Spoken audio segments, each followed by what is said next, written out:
Bien, buenas tardes, bienvenidos al curso de Sociología. Hemos estado estudiando sobre el desarrollo o la evolución que ha tenido la sociedad en el intento de conocer la realidad.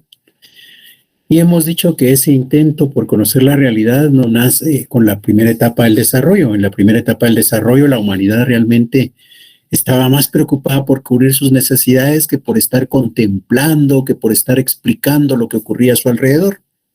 En esas circunstancias no hubo oportunidad de generar un conocimiento. Luego hablamos de la época de la esclavitud. En la época de la esclavitud ya los volúmenes de producción eran superiores y eso permitía entonces hablar de un excedente económico. El excedente económico iba a ser utilizado por los esclavistas para cubrir sus necesidades y por tanto quedaban liberados de la obligación de trabajar. Tenían tiempo para contemplar la realidad, para meditar, y así es como surgen las concepciones filosóficas. Luego hablamos de la sociedad feudalista. En la sociedad feudalista señalamos que la Iglesia Católica tenía un peso bastante importante dentro de esa sociedad y que de alguna manera se convirtió en un freno para la posibilidad de generar conocimientos. De ahí que a esa época del feudalismo normalmente se le conoce como la época del obscurantismo. Luego hablamos ya de la cuarta etapa del desarrollo social, que es la del capitalismo. ¿Qué pasa con la sociedad capitalista? Ahí mostrábamos que prácticamente esa pequeña burguesía, que es la que ha logrado desplazar a los señores feudales, se va a preocupar por generar conocimiento. Y se va a preocupar por generar conocimiento porque ellos tienen un anhelo, ellos desean acumular riqueza. Y para acumular riqueza ellos saben que lo que tienen que hacer es producir más, porque solo si producen más, venden más. Y si venden más, ganan más. Entonces, con el ánimo de ganar más, con el ánimo de obtener más beneficios, se van a preocupar por producir más. Y para producir más, ¿qué tienen que hacer? Tienen que mejorar sus instrumentos de trabajo. Y para eso, ¿qué se necesita? De conocimientos. Entonces, esta sociedad capitalista va a provocar la generación de conocimiento, porque ese conocimiento lo van a incorporar a la producción. Y a eso le llamamos tecnología. Van a incorporar el conocimiento científico a la producción para producir más y lograr vender más y obtener más ganancias. Entonces, esta época que empieza el capitalismo, decíamos que no es algo así como que se rompe de un día a otro. No es aquello de que hoy a las 24 horas dejamos de ser feudalistas y mañana ya amanecemos siendo capitalistas. No, son procesos que prácticamente son evolutivos. Y en ese contexto, así como la sociedad feudalista va en decadencia, al interior de esta empieza a surgir una nueva forma de organización social, que es el capitalismo. En ese nacimiento del capitalismo es donde se evidencia ya la promoción del conocimiento. Y decíamos que ese conocimiento les iba a servir a ellos para producir más, pero también empezaron a buscar conocimientos para apoyar filosóficamente, para apoyar doctrinariamente, para apoyar ideológicamente su lucha contra los señores feudales. Y eso da lugar a hablar de dos conceptos, ¿verdad? Cuando se busca generar conocimiento para usarlo en la producción, hablamos del renacimiento. Mientras que cuando se busca generar conocimientos para fortalecer su posición en la lucha ideológica contra los señores feudales, hablamos de la ilustración. Bueno, independientemente si es renacimiento, si es ilustración, lo cierto es que se empieza a promover la generación de conocimiento. Por eso también hablamos del iluminismo, ¿verdad? La generación de luz. Bien, entonces, si no hay ninguna duda, si no hay ningún comentario, si no hay ninguna inquietud, vamos a seguir hablando hoy de esa sociedad capitalista y conociendo qué es lo que pasa con el conocimiento. Estamos bien, licenciado, muchas gracias. Gracias. Bien, entonces sigamos hablando de la sociedad capitalista.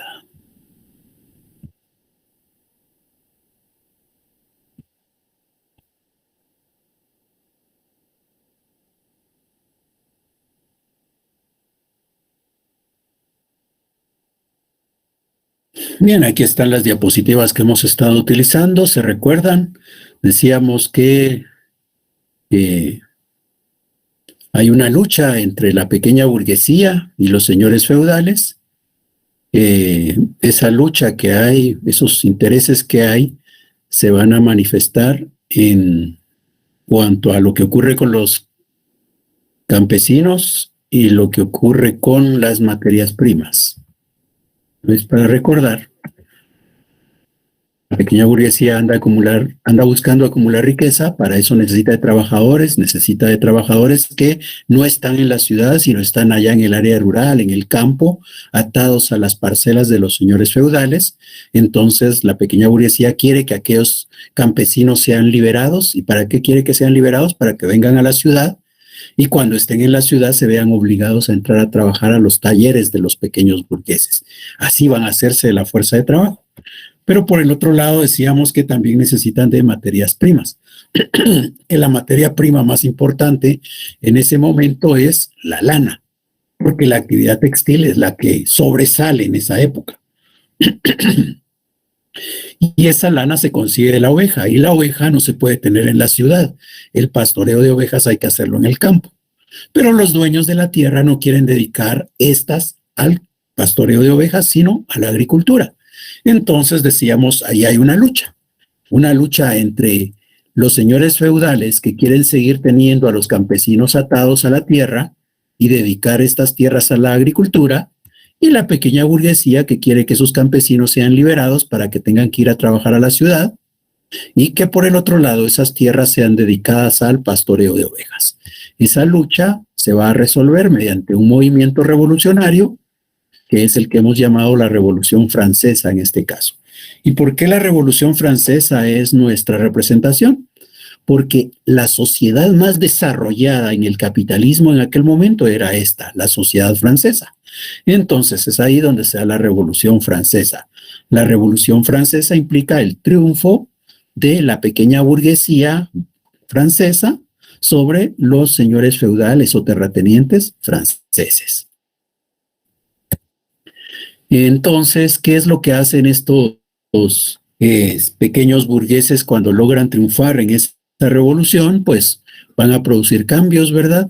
El cambio se conoce inicialmente como la limpieza de fincas, que implicó derribar esos cercos, botar esos ranchitos, y por eso se llama limpieza de fincas. Los campesinos entonces ahora ¿dónde están? Pues los han sacado, los han desalojado de las fincas y se han visto obligados a ir a la ciudad. Obviamente, cuando estén en la ciudad los campesinos ahora van a tocar la puerta del taller para poder entrar a trabajar, y la pequeña burguesía muy felizmente se las va a abrir y va a decir, ahora tenemos más trabajadores para poder producir más, vender más y obtener más ganancias. Pero las tierras ahora se han quedado prácticamente sin cultivos. ¿Qué podemos hacer en esas tierras que ya no tienen familias campesinas trabajándolas? Pues lo que podemos hacer es colocar a las ovejitas, ¿verdad? Y entonces ahí vamos a tener la materia prima que se necesita para producir más telas, y que entonces el señor o el pequeño burgués pueda acumular más riqueza. Decíamos que esta sociedad capitalista, ¿cómo funciona entonces? Esta sociedad capitalista va a funcionar con dos clases sociales fundamentales. Por una, los dueños del capital, en donde el capital va a ser esa empresa, va a ser ese taller, van a ser esas máquinas, van a ser esas materias primas. Eso es el capital. Entonces, al dueño del capital lo vamos a conocer como capitalista o burguesía. Ya no pequeña burguesía, porque pequeños eran cuando tenían sus tallercitos que estaban esperando hacerlos crecer con los campesinos y con la lana de las ovejas. Ahora ya van a ser solo burguesía. Los podemos llamar burguesía o capitalistas. Y por el otro lado vamos a tener a los trabajadores, que los trabajadores no tienen medios para producir, no tienen medios para subsistir. Lo único que tienen es su fuerza de trabajo. Entonces, esa fuerza de trabajo es la que le van a ofrecer al capitalista para poder producir. Esta sociedad capitalista, entonces, también como las demás que hemos estudiado, ¿verdad?, funcionan con dos clases sociales fundamentales: los capitalistas o pequeños o burgueses, y los trabajadores o proletariado. Esas son las clases sociales fundamentales del capitalismo. Ahora, ¿cómo cubren sus necesidades esta sociedad? En esta sociedad, igual que en todas las demás, vamos a tener un rectángulo que representa las necesidades. Aquí, en este rectángulo azul, están las necesidades tanto de los capitalistas como de los trabajadores. Y podemos hacer lo mismo que hemos hecho en otra ocasión. podemos dividirlas y decir que la porción de arriba corresponde a las necesidades de la burguesía o capitalistas y la porción de abajo corresponde al proletariado o trabajadores. Estas son todas las necesidades que hay en esta sociedad. Para cubrir estas necesidades se requiere de una producción. Esta producción la vamos a tener representada acá. ¿Quiénes son los que producen? Los que producen son los trabajadores. Los capitalistas no producen. Los capitalistas no trabajan. Los capitalistas no necesitan trabajar. ¿Y por qué no necesitan trabajar? Porque como nos damos cuenta, estas son las necesidades de los trabajadores. Sin embargo, ellos son capaces de producir más allá de sus necesidades. Hay una porción del producto creado por los trabajadores que supera sus necesidades. Esa parte del producto que supera las necesidades de los trabajadores, igual que en otras ocasiones, se va a llamar excedente económico. Ese excedente económico es el que va a servirle a la burguesía para cubrir sus necesidades. Entonces, ¿cómo funciona esta sociedad? Funciona con dos clases sociales fundamentales, los capitalistas y los trabajadores. Los trabajadores son los que producen y son capaces de producir más allá de sus necesidades. Ese excedente económico que producen los trabajadores se lo apropian los capitalistas para poder cubrir sus necesidades. ¿Por qué los capitalistas pueden apropiarse de ese excedente económico? Pueden apropiarse de ese excedente económico porque son los dueños de los medios de producción.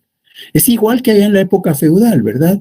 Allá en la época feudal decíamos que el terrateniente podía apropiarse del excedente porque era el dueño de la tierra. Igual ocurre acá. ¿Por qué el capitalista puede apropiarse del excedente económico? Porque es el dueño de los medios de producción. Entonces, ser propietario de los medios de producción lo libera de la obligación de trabajar. Le permite apropiarse del excedente económico para cubrir sus necesidades y, por tanto, no necesita trabajar. El excedente económico en esta sociedad capitalista también va a tener un nombre. No lo vamos a llamar renta de la tierra como ocurría en la época feudal, porque aquí lo más importante es lo que se da en la ciudad. Y resulta que a este excedente económico en esta sociedad se le va a conocer como la plusvalía. La plusvalía es el nombre que se le da al excedente económico producido por los trabajadores, del cual se va a apropiar el capitalista para poder cubrir sus necesidades. Así es como funciona la sociedad capitalista y es la sociedad en la que nosotros vivimos ahora. Bien. Ahora, hemos visto cómo desarrolla la sociedad, hemos visto cómo funciona la sociedad capitalista, pero se recuerdan, aquí a lo que nos ha interesado es qué está pasando con la evolución del conocimiento. ¿Y qué hemos dicho? Hemos dicho que, repitiendo, en la comunidad primitiva no pasó nada, en el esclavismo surgen las concepciones filosóficas, en el feudalismo es la época de la oscuridad, y luego en el capitalismo, ¿qué ha pasado? En el capitalismo señalamos un segundo momento. En ese segundo momento fue cuando surgieron las ciencias concretas o particulares, ¿verdad? Y como recordatorio, ¿cuál era la ciencia concreta o particular que más desarrollo había alcanzado? La física. La física, muy bien. Bueno, pues hoy otra vez estamos en ese cuestionamiento, en esa posición. Bueno, hemos estado estudiando la naturaleza, ¿verdad? Y eso fue lo que dijeron en ese momento. Estudiamos la naturaleza nos permitió conocimientos que al aplicarlos a los procesos de producción nos han permitido tener mejores herramientas, nos han permitido producir más bienes, nos han permitido obtener más beneficios, obtener más ganancias. Pero en el ámbito del conocimiento dijeron, pues, sobre todo este señor se conoce como Augusto Comte.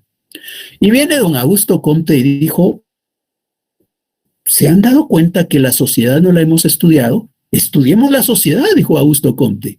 Augusto Comte fue uno de los pioneros en decir que era necesario estudiar la sociedad. Este es un tercer momento. Ahora estamos preocupados por estudiar la sociedad. Pero Augusto Comte decía, vamos a estudiar la sociedad, pero ¿cómo hacemos para estudiar la sociedad? ¿Qué hacemos para estudiar la sociedad? Y dijo don Augusto Comte, hemos visto cómo la física es la ciencia que más desarrollo ha alcanzado. Hemos visto cómo la física es la ciencia que más éxito tiene. Es la ciencia en donde más conocimientos hay cada día. ¿Y a qué se debe que consiguen tantos conocimientos? Al método que utiliza. Entonces viene don Augusto Comte y dice, esta ciencia que va a estudiar a la sociedad debe usar los mismos métodos que usa la física. Si nosotros queremos estudiar la sociedad y obtener bastantes conocimientos, si nosotros queremos estudiar la sociedad y conseguir abundantes conocimientos, pues hay que usar el método que está siendo exitoso en la física.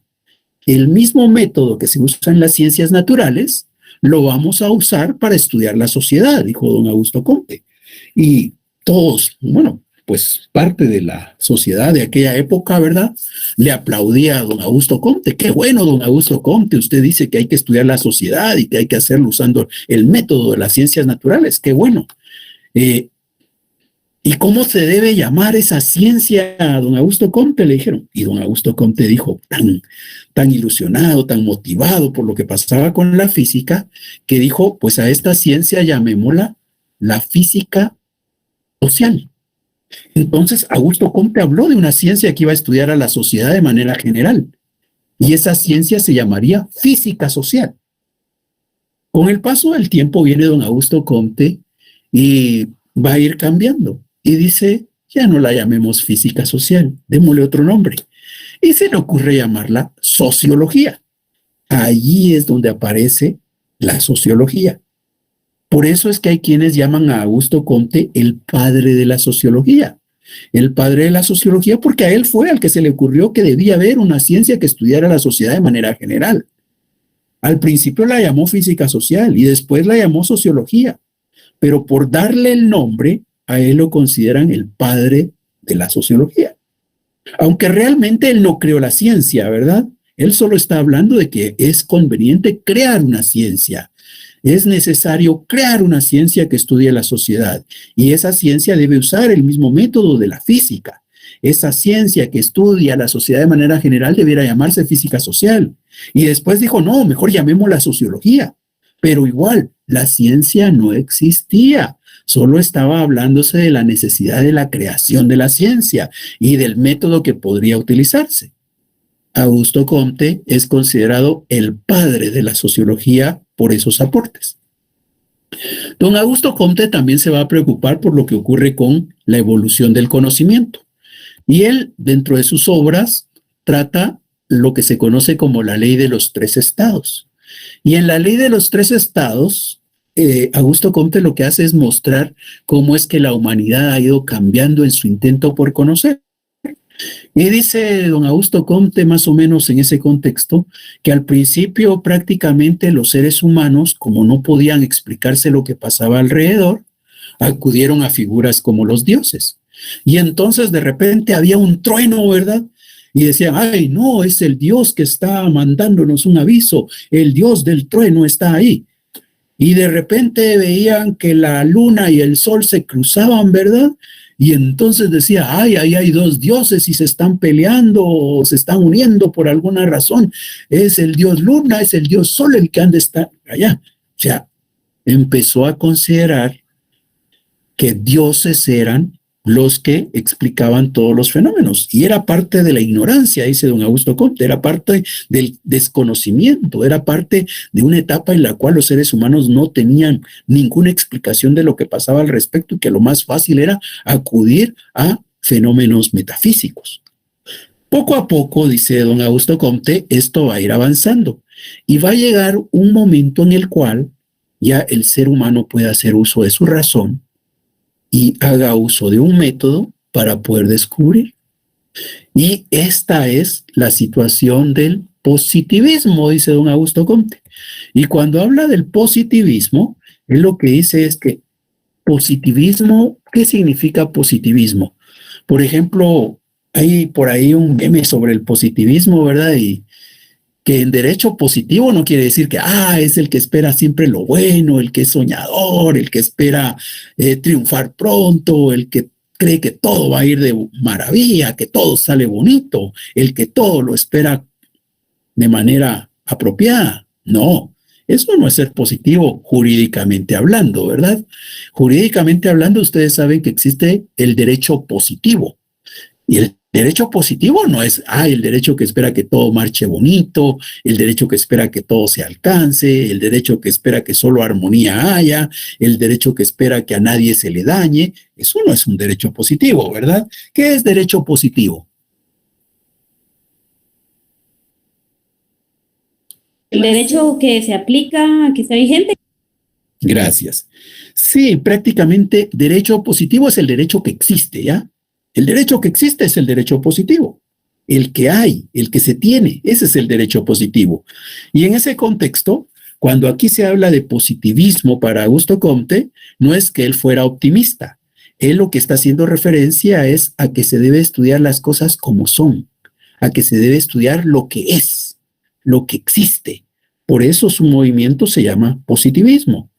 No vamos a estudiar, por ejemplo, las ideas que se tienen, ¿ya? Las ideas que tienen las personas, porque estar estudiando las ideas no es estar estudiando lo que existe, lo que hay, lo que es palpable con los sentidos, dice Augusto Comte. Entonces, el movimiento que él va a iniciar ahí se conoce como positivismo, y lo que implica es que vamos a estudiar lo que existe, no lo que creemos que existe. Vamos a estudiar lo que hay, no lo que debiera de haber. Vamos a estudiar el ser, no el deber ser.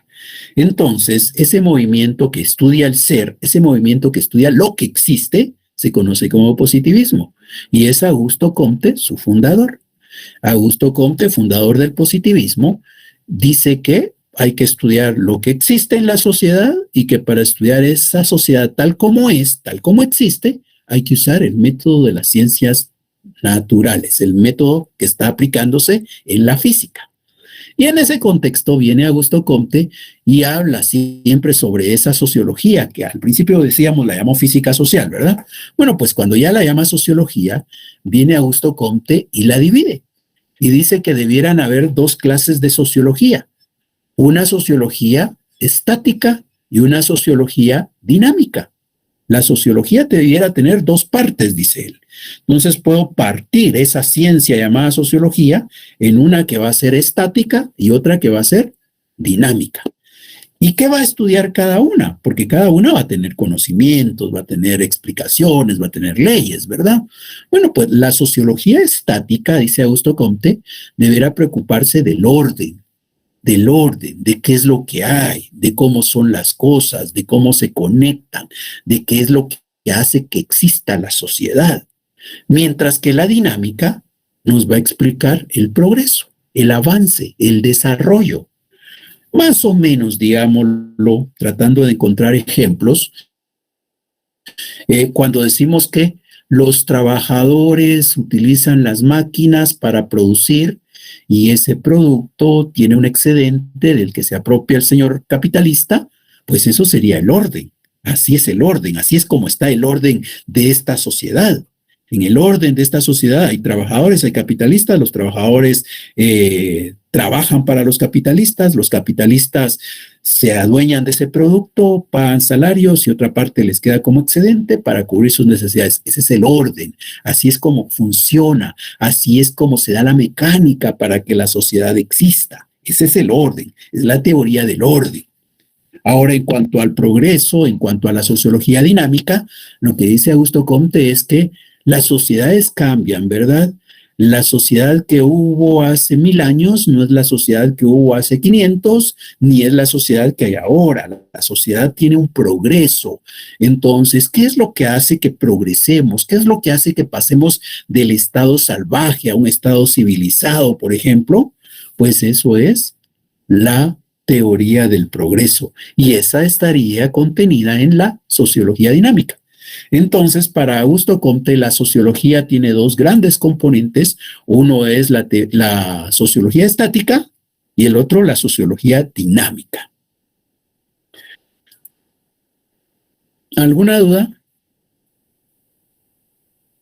Todo claro, Lic. Gracias. Gracias, Lic. Está claro. Perdón, licenciado, yo tengo una cosa. Voy a por el momento, Lic. Gracias, muy amable. Bien, en estos momentos en que está Augusto Comte hablando de eso, nos damos cuenta, Augusto Comte vive entre 1798 y 1857. Es decir, vive años antes de nuestra independencia y años después de nuestra independencia, ¿verdad? Más o menos cuando estamos hablando de nosotros de la independencia, estamos hablando de un Augusto Comte que prácticamente va ahí casi que a la mitad de su vida, ¿verdad? Ahí está. En esa época está hablando Augusto Comte de estos temas. Nosotros estábamos por celebrar la independencia de España. Bueno, pues ahora veamos cómo estaba Francia, cómo estaba Europa.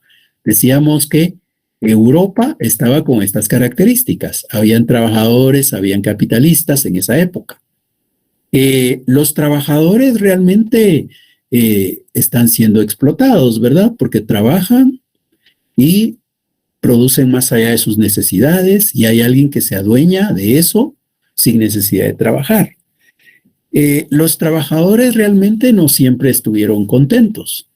Por ejemplo, no pensemos que cuando esos campesinos vinieron a la ciudad porque fueron desalojados de la finca, realmente inmediatamente dijeron, ay, ahí hay una empresa, hay un letrero, se contrata personal, vayamos a ver si ahí nos dan trabajo. No, los campesinos cuando vinieron a la ciudad realmente no sabían leer para encontrar ese letrero. Si se enteraban de que había trabajo, tampoco es que estuvieran muy motivados a entrar a trabajar al taller. Es algo así como lo que nos ocurre a nosotros. ¿Se recuerdan cuando salieron de la secundaria? Hay algunos que todavía no trabajan, ¿verdad? Pero hay otros que ya. Para los que trabajan, ¿se recuerdan que al salir de la secundaria nos toca a veces tener que ir a buscar dónde emplearnos? Pero la verdad es que a nosotros nos da un poquito de miedo eso de ir a los lugares a buscar trabajo. La verdad es que eso de decir, mire, disculpe, ¿será que usted no necesita un perito contador? ¿Será que aquí no necesita algún maestro? ¿Será que aquí no hay una plaza para secretaria? El hacer esas preguntas a nosotros nos cuesta, ¿ya? No nos animamos. Si sale un anuncio en el periódico, por las redes sociales o por cualquier medio, pues nos enteramos del anuncio y si hay que ir, vamos, ¿verdad? Pero cuando vamos, vamos con miedo, tenemos nervios. Muchas veces hasta nos hacemos acompañar, ¿verdad? Y resulta que andan muchos compañeros ahí de promoción, ¿verdad? Todos juntos buscando el trabajo. Y hay ocasiones en donde hasta nos hacemos acompañar de papá o de mamá, ¿verdad? Si vamos a una entrevista no vamos solitos, a veces nos acompaña mamá, nos acompaña papá, porque la situación está bien complicada también, ¿verdad? Bueno, pero imagínense si nosotros que estamos viviendo en esta época tenemos miedo de entrar a preguntar si hay trabajo, tenemos miedo de ir a una entrevista, sentimos nervios cuando estamos enfrente de aquel que nos podría contratar. Ahora imaginémonos aquellos campesinos que habían sido desalojados de la finca, que vienen a la ciudad sin nada, pues no van a estar tampoco tan motivados en entrar a buscar empleo. Ellos también se resisten y prefieren andar mendigando, andar por las calles pidiendo ayuda, que entrar a trabajar. La burguesía tuvo que crear un Estado y un derecho, y dentro de ese derecho se empezó a castigar a aquel que no tenía trabajo, a aquel que era vagabundo.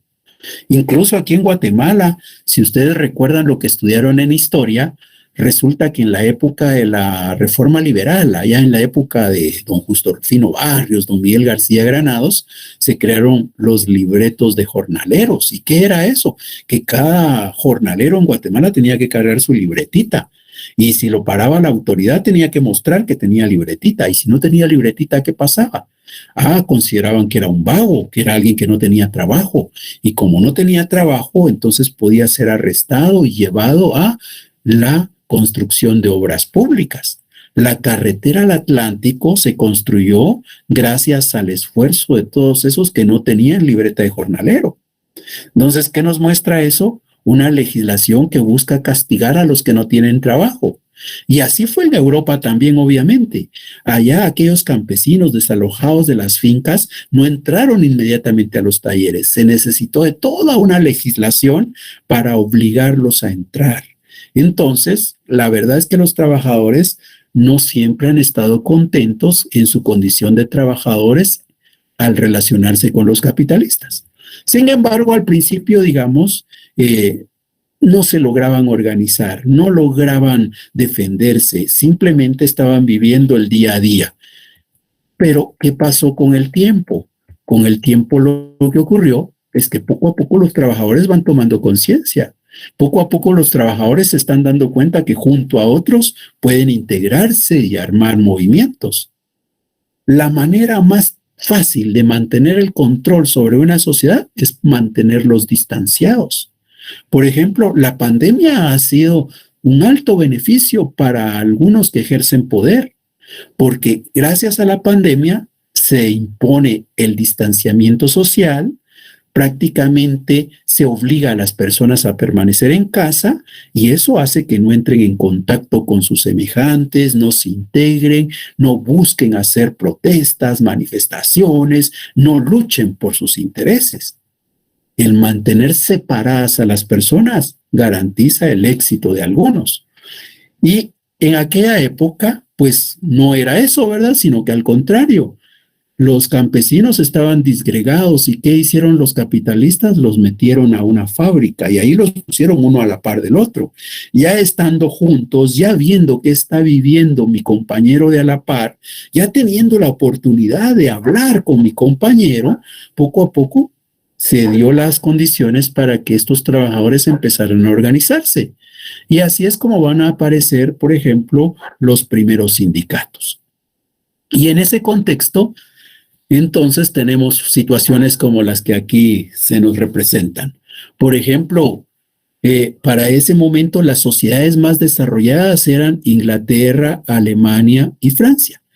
¿Y qué es lo que tenemos en estas sociedades? Por ejemplo, en Inglaterra, la figura que tenemos en la parte superior izquierda corresponde a Inglaterra.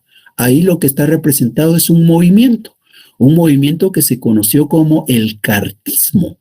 Y el cartismo se dio entre 1835 y 1848, unos años después de nuestra independencia, ¿verdad?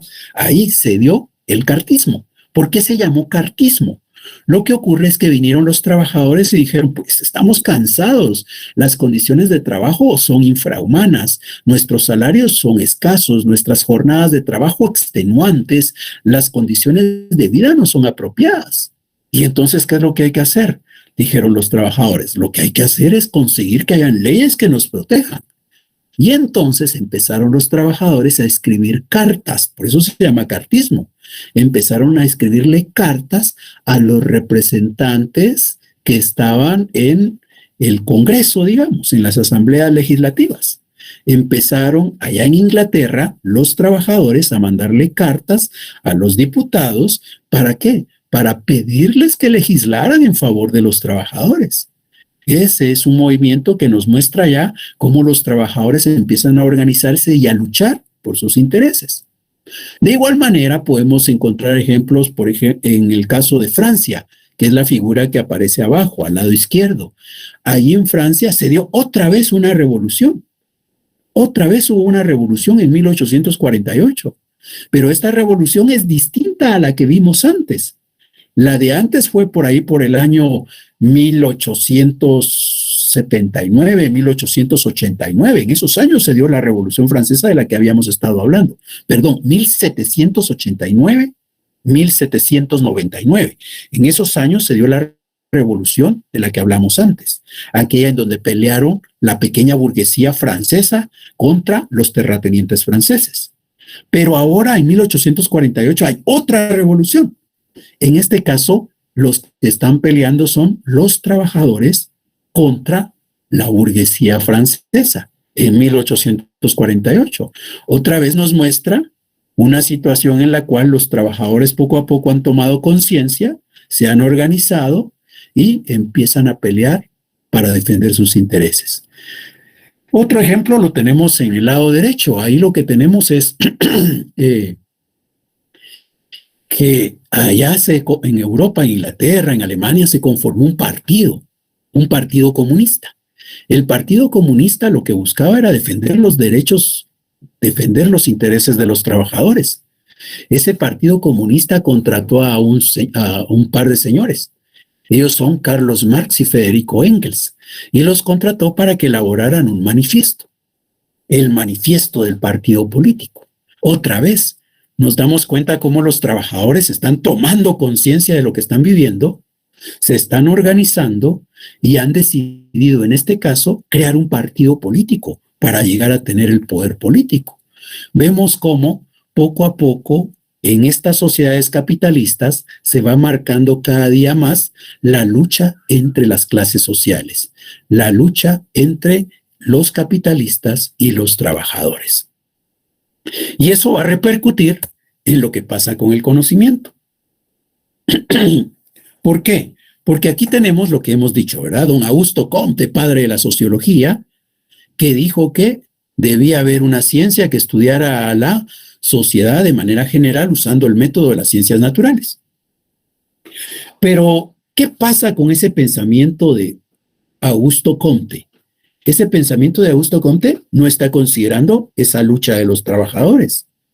Ese pensamiento de Augusto Comte prácticamente no considera la posición de los trabajadores. Entonces, eso hace que del lado de los trabajadores se empieza a considerar la necesidad de estudiar la sociedad también. Y uno de los que principia con esas ideas es Carlos Marx. Carlos Marx vive entre el año 1813 y 1883. Nos damos cuenta que es contemporáneo en buena parte de años con don Augusto Comte, ¿verdad? Sin embargo, nace después que Comte y obviamente muere después que Comte. Pero Carlos Marx dice, sí, es importante que haya un estudio de la sociedad de manera general. Pero dice Carlos Marx, esta ciencia que va a estudiar a la sociedad de manera general no puede usar el mismo método de las ciencias naturales, porque la sociedad y la naturaleza no son iguales. Porque pensar en usar el método de las ciencias naturales de alguna manera puede ser que nos distraiga de la lucha de clases que está existiendo. Entonces, dice Marx, sí tiene que existir una ciencia que estudia la sociedad de manera general, pero esta no puede usar el método de la física. Tiene que usar otro método. Bueno, pues, ¿y cómo vamos a llamar a esa ciencia? Si don Carlos Marx hubiera venido y dicho, llamémosla sociología, entonces la iban a confundir con lo que estaba diciendo Augusto Comte, ¿verdad? Por eso viene don Carlos Marx y le da un nombre diferente. Él dice, esta la vamos a llamar concepción materialista de la historia. Concepción materialista de la historia va a ser esa ciencia, va a ser esos conocimientos que van a estudiar la sociedad de manera general. Concepción materialista de la historia.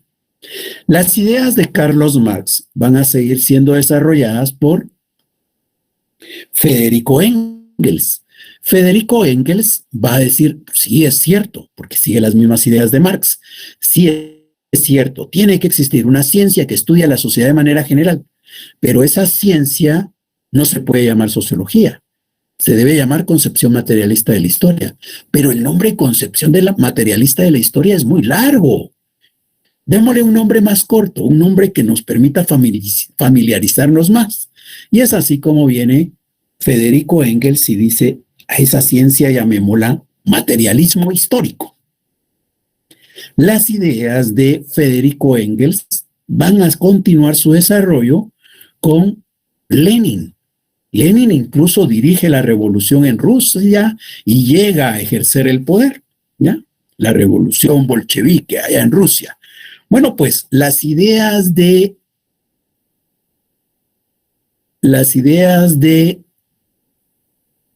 Engels van a ser continuadas por Lenin.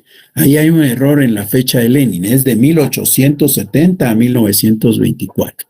Bueno, pero entonces Lenin dice, ¿y cómo podemos llamar a esa ciencia que estudia la sociedad de manera general?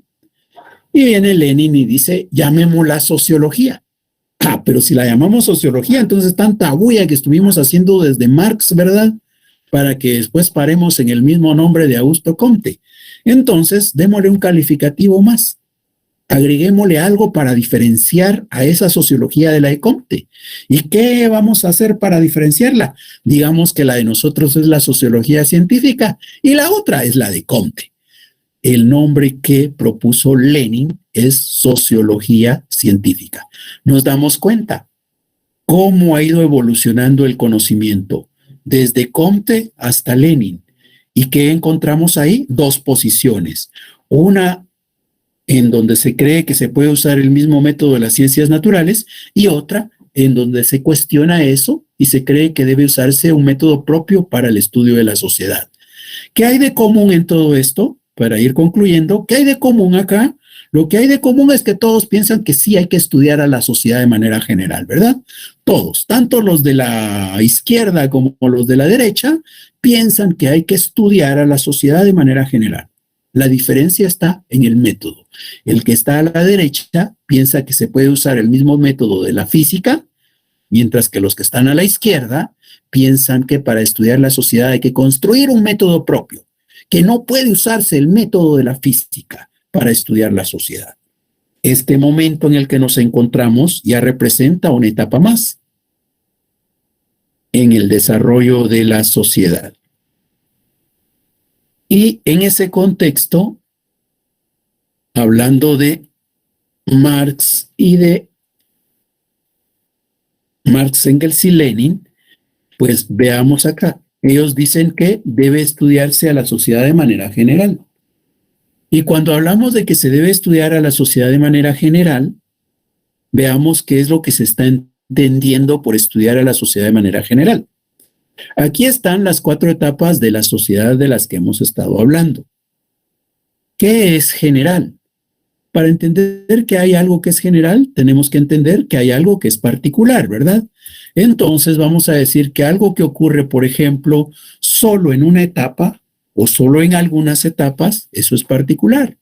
Si yo encuentro que hay algo que solo existe en una etapa, por ejemplo, si yo encuentro que la renta de la tierra solo existe en la época feudal, eso quiere decir que ahí estoy ante algo que es particular, porque es propio solamente de una etapa del desarrollo social.